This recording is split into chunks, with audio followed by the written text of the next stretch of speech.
యూపీలో తనపై జరిగిన దాడిని లోక్సభలో ఎంపీ అసద్ ప్రస్తావించారు.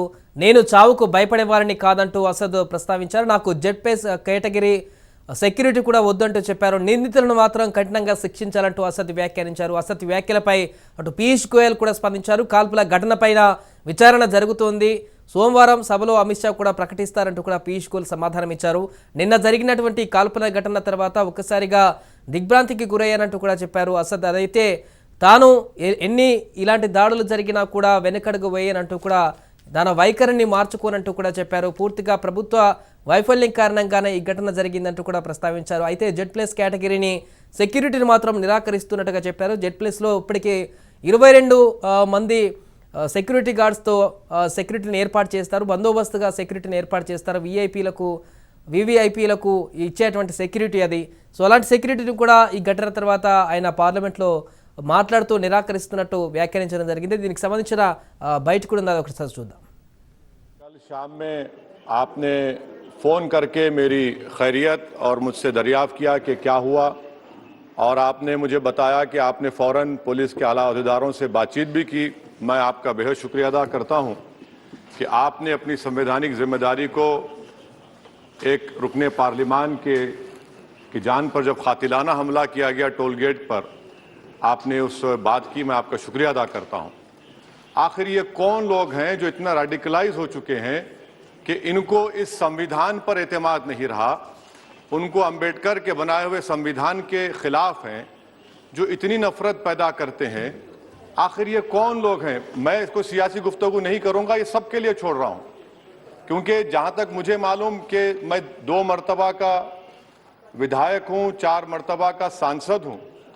मैं आपसे अपील कर रहा हूं कि जो गलती NDA 1 में की थी, आप वही करने जा रहे हैं। आपको नुकसान होगा, आपकी सरकार को नुकसान होगा, देश को, तो देश की सालिमियत को खतरा तो पैदा हो रहा है। सर, मैं आपके जरिए से सरकार को यह भी बताना चाहूंगा कि जिन लोगों ने ये रेडिकलाइजेशन किया है, आप इस पर गौर करिए, इन पर UAPA क्यों नहीं लगाते आप? अगर कोई स्पीच देता है, अगर कोई फेसबुक पर किसी क्रिकेट मैच पर किसी टीम की तायीद करता है, तो UAPA लगता है। एक सिटिंग MP के ऊपर UAPA नहीं लगेगा सर, मैं सरकार पर छोड़ता हूं। सर, चौथी बात यह है कि रेडिकलाइजेशन की जब बात होती है, हमने यहां पर एक कांग्रेस के बड़े नेता से सुना कि 2 भारत हैं दौलत के एतबार से। नहीं सर, भारत की दौलत मोहब्बत है। भारत की दौलत पैसों की दौलत नहीं है, भारत की दौलत मोहब्बत है।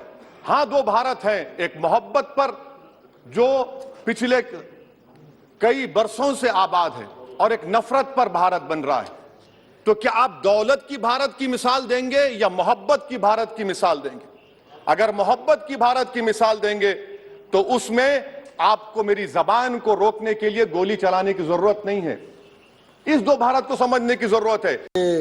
हमारे मित्र, हमारे सांसद भाई और अजीज दोस्त सही सलामत आए हैं और उनकी तबीयत और ठीक ठाक से वहाँ से निकले, इसके लिए हम सब भगवान का धन्यवाद करते हैं और ईश्वर से प्रार्थना करते हैं कि इनकी लंबी आयु हो और ये देश के समाज के काम में लंबे समय तक सेवा देते रहें।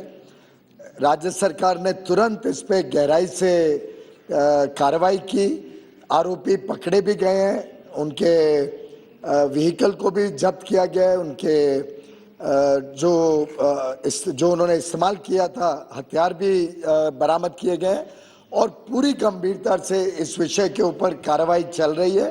माननीय गृह मंत्री जी सोमवार को, आज वो दिल्ली में नहीं है, सोमवार को దీనికి సంబంధించిన పూర్తి వివరాలు మా ప్రతినిధి ప్రణిత ఫోన్ లైన్లో మరిన్ని వివరాలు అందిస్తారు. ఎస్ ప్రణిత, జెడ్ కేటగిరీ సెక్యూరిటీని కూడా నిరాకరిస్తూ చెప్పారు అటు ఎంపీ అసదుద్దీన్ ఓవైసీ. సో ఈ అంశాలన్నిటికి సంబంధించిన పూర్తి వివరాలు ఏంటి? ప్రస్తుతం నిన్న సాయంత్రం జరిగినటువంటి కాల్పుల ఘటన తర్వాత ఓవైసీ సెక్యూరిటీకి సంబంధించి కేంద్ర ప్రభుత్వం కీలక నిర్ణయం తీసుకుంది. అటు ఓవైసీకి సంబంధించినటువంటి భద్రతపై సమీక్ష నిర్వహించిన తర్వాత మొత్తం జెడ్+ కేటగిరీతో కూడినటువంటి సెక్యూరిటీని ఓవైసీకి ఏర్పాటు చేస్తున్నట్టు కేంద్ర ప్రభుత్వం ఆదేశాలు కూడా జారీ చేసింది. అటు సిఆర్పిఎఫ్ కమాండోలు 24 గంటల పాటు కూడా ఓవైసీ భద్రతను పర్యవేక్షించేందుకు సంబంధించినటువంటి ఆదేశాలను సైతం కేంద్ర ప్రభుత్వం జారీ చేసింది. అయితే ఇందులో మొత్తం Z+ కేటగిరీ అంటే 4 నుండి 5 ఎన్ఎస్జీ కమాండోలతో పాటు పోలీస్ సిబ్బంది అట్లాగే సిఆర్పిఎఫ్ సిబ్బంది మొత్తం 22 మంది సిబ్బంది ఉంటారు. అయితే ఇందులో ఒక ఎస్కాట్ వాహనంతో పాటు ఢిల్లీ పోలీసులకు సంబంధించినటువంటి ఒక వెహికల్ సైతం ఉంటుంది. అయితే కేంద్ర ప్రభుత్వం ఇటువంటి Z+ కేటగిరీని నిరాకరిస్తున్నట్టు ఓవైసీ ఇప్పటికే ప్రకటించారు. అయితే నిన్న జరిగినటువంటి ఇన్సిడెంట్ తర్వాత ఓవైసీకి థ్రెట్ ఉన్నటువంటి విషయం బహిర్గతం అయింది. కాబట్టి ఈ నేపథ్యంలోనే కేంద్ర ప్రభుత్వం ఓవైసీకి సంబంధించినటువంటి సెక్యూరిటీ రీజన్స్ దృష్ట్యా Z+ కేటగిరీని ఏర్పాటు చేసింది. అయితే ఈ Z+ కేటగిరీ దేశంలో కేవలం కొంతమంది విఐపీస్ కి మాత్రమే ఉంటుంది. అయితే ఈ Z+ కేటగిరీని కూడా తిరస్కరిస్తూ ఓవైసీ పూర్తిగా నిరాకరించినటువంటి సిచ్యువేషన్ లో తదుపరి మళ్ళీ ఇంకోసారి థ్రెట్ జరగకుండా ఉండేందుకే కేంద్ర ప్రభుత్వం నిర్ణయం తీసుకుంది. మరి ఇప్పుడు ఓవైసీ ఈ ఏర్పాటు చేసినటువంటి Z+ కేటగిరీని తిరస్కరించడంతో తదుపరి కేంద్రం దీనిపైన ఎట్లా స్పందిస్తున్నటువంటి కూడా వేచి చూడాల్సింది. Right, thank you Praneetha.